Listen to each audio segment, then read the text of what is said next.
Okay, so this video introduction is for people who are experiencing difficulty vocally and are learning or are wanting to learn how to control their breath or how to relieve strain.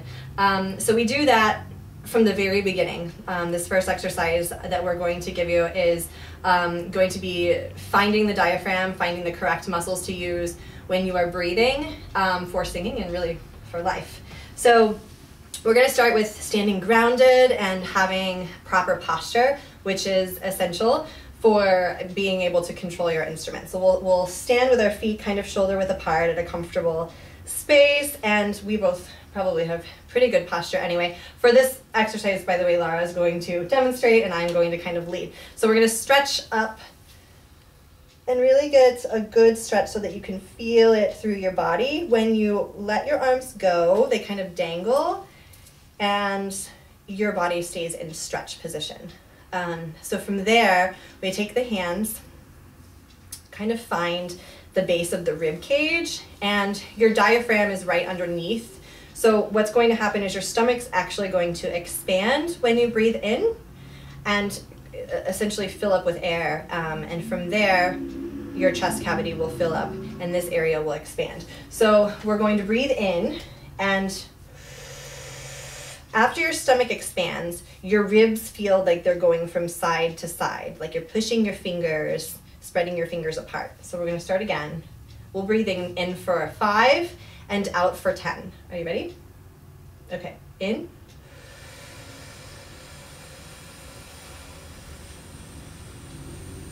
And out for 10 on a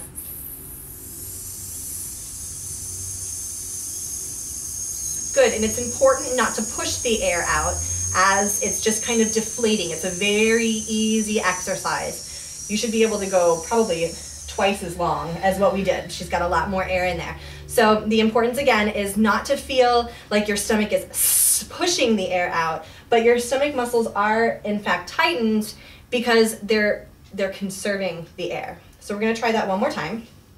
You ready? In for 5.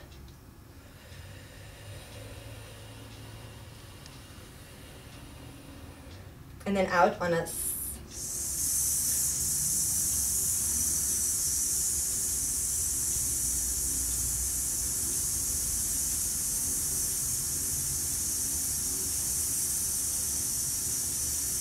good. And again, you should have a lot more air to work with. So from there, and these are exercises that should be repeated 5 to 10 times on a regular basis until you get comfortable with using your instrument the right way. One thing that you can do that we won't demonstrate for lack of time is lay flat on your back and put a book on your stomach. Some of you may have heard that technique before, to make sure that you are breathing the correct way. When your stomach fills up with air, when you breathe in, your stomach fills up with air and the book should raise up. And when you breathe out, your stomach is deflating and the book should lower. So you can try that exercise too if you're at a lower level. Okay, so next we're going to breathe in through our nose, using the same posture and the same filling up of the abdomen and then the chest cavity second. So through your nose and out on a, so we can feel the throat growing. It's a different way to exhale. Are you ready? In.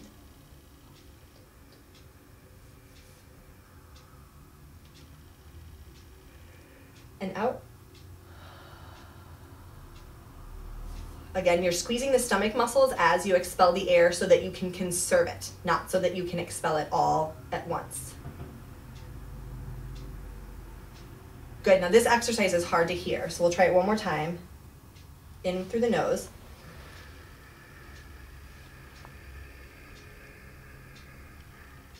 And out on a.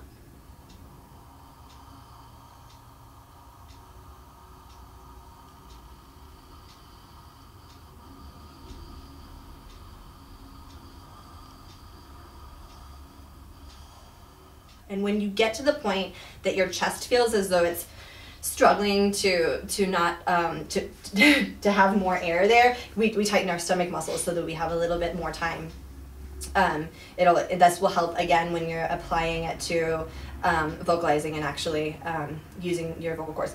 Okay, so next we're going to do the siren exercises, and this is getting your vocal cords warmed up, but really it's more like loosening them up and feeling how to move through your highest and lowest ranges without tension.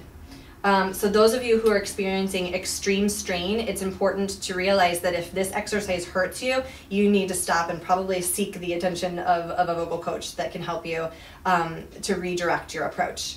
It is very dangerous to use your muscles incorrectly in voice, and you can really hurt yourself and do some long time permanent damage.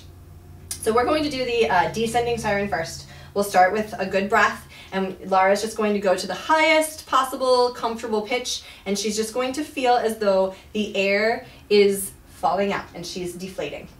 Ready?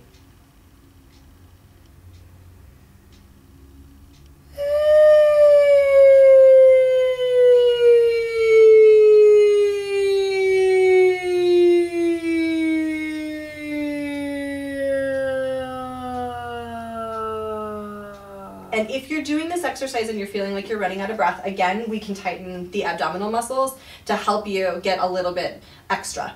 And the idea is to work through the breaking point in the voice and to feel the throat growing backwards as you're falling down so that it doesn't crack and just drop down from head into chest voice. Can we try that one more time?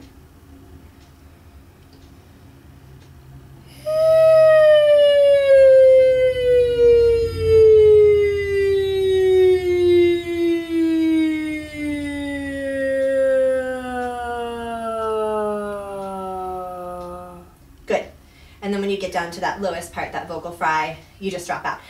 The idea for this exercise is that you can increase your endurance and you can increase your length by practicing it more often. So what I encourage students of mine to do is to time themselves on the release of air when you are doing this, breathing out on a s or breathing out on a.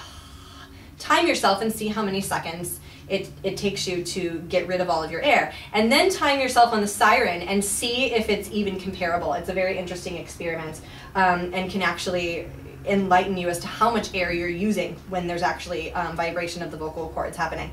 So now she's going to demonstrate the ascending siren, going from her lowest chest voice up to her head voice.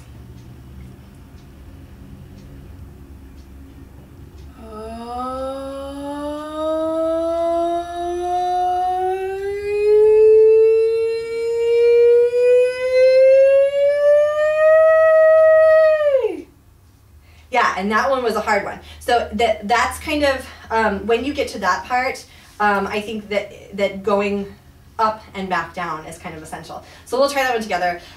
We'll start with ah, making sure that we're grounded and that we are getting a good breath and that we're focusing. Every breath has to be focused until you really get the hang of it. So in on a, breathing in through a straw. And then when you have your breath, you're going down and, up and then back down. So,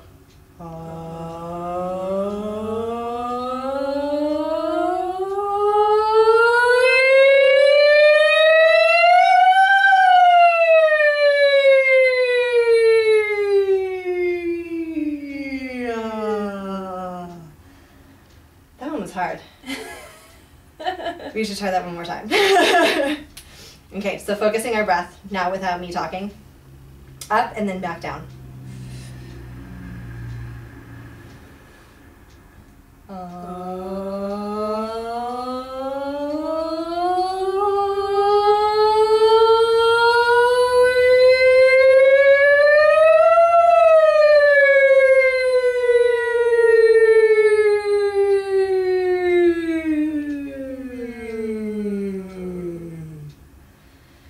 And when you're doing that exercise, you should really, again, envision the back of the throat and where the sound is directed. That's going to help you when you're applying it to anything that you're working on, and this can be kind of modified for any style. So that was our introduction to breathing and to warming your voice up without tension.